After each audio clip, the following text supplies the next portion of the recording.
Hello, welcome back to my channel. আশা করি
একদম দুর্দান্ত একটা রেসিপি তৈরি করে ফেললাম। আর একদম সহজ রেসিপি, যে কেউ চাইলে এটা তৈরি করে নিতে পারে।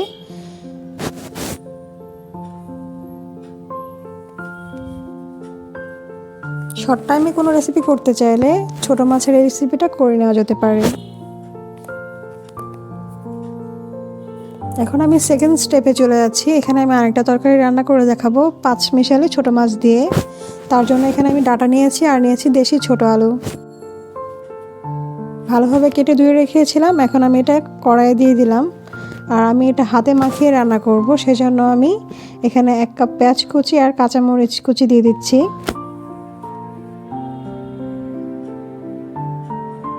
পেঁয়াজের পরিমাণটা একটু চেষ্টা করবেন ছোট মাছের রান্নার ক্ষেত্রে একটু বেশি দিতে, তাতে করে আমার কাছে মনে হয় টেস্টটা বেশি ভালো আসে। আর এখানে মাছ দিয়ে দিচ্ছি।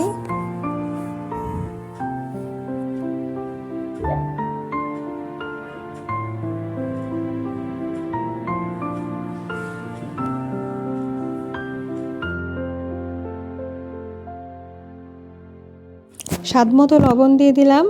আর মরিচের গুঁড়া, যেহেতু কাঁচামরিচ কুচি ইউজ করছি, মরিচটা একটু কম দিবেন। আর হলুদ গুঁড়া দিয়ে দিচ্ছি ধনিয়ার গুঁড়া। এখানে আমি এক্সট্রা কোনো বাটা মশলা অথবা কোনো কিছু ইউজ করছি না। রেগুলার যে মশলাটা হয় সেই 3 ধরনের মশলা দিয়েই রান্না করব। তেল দিয়ে নিলাম এবং ভালোভাবে নেড়ে চেড়ে মিশিয়ে নিচ্ছি।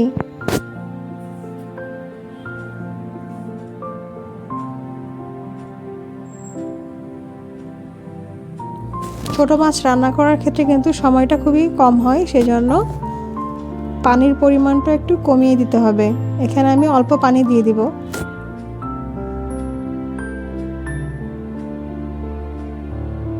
দেশি ছোট আলু আর কচি ডাঁটা দিয়ে কিন্তু এভাবে ছোট মাছ রান্না করলে অন্য কিছুর আর প্রয়োজন পড়ে না।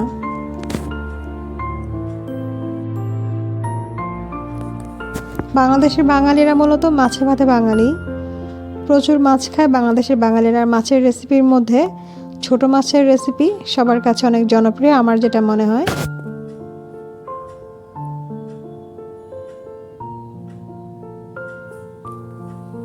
এই তো এটা হয়ে গিয়েছে অলমোস্ট। আর 2 মিনিটের মতো রান্না করে আমি এটা নামিয়ে নিব। 2 মিনিটের মধ্যে এটা হয়ে যাবে। এই তো হয়ে গিয়েছে। দেখতে খুবই দারুণ লাগছে, খেতেও ভালো ছিল। আশা করি আপনাদের ভালো লেগেছে। ভালো লাগলে আমার চ্যানেলটা সাবস্ক্রাইব করে পাশে থাকা বেল আইকনে ক্লিক করে রাখতে পারেন। আর যদি খুব বেশি ভালো লেগে থাকে তাহলে অবশ্যই কমেন্টস করে জানাতে একদমই ভুলবেন না। বাই দ্য ওয়ে, যারা এখন পর্যন্ত আমার চ্যানেলটি সাবস্ক্রাইব করেনি, ভালো লাগলে চ্যানেলটি সাবস্ক্রাইব করে পাশে থাকতে পারেন। যারা অলরেডি সাবস্ক্রাইব করে ফেলেছেন তাদেরকে অসংখ্য ধন্যবাদ। তো ভালো থাকবেন সবাই, সে পর্যন্ত আল্লাহ হাফেজ।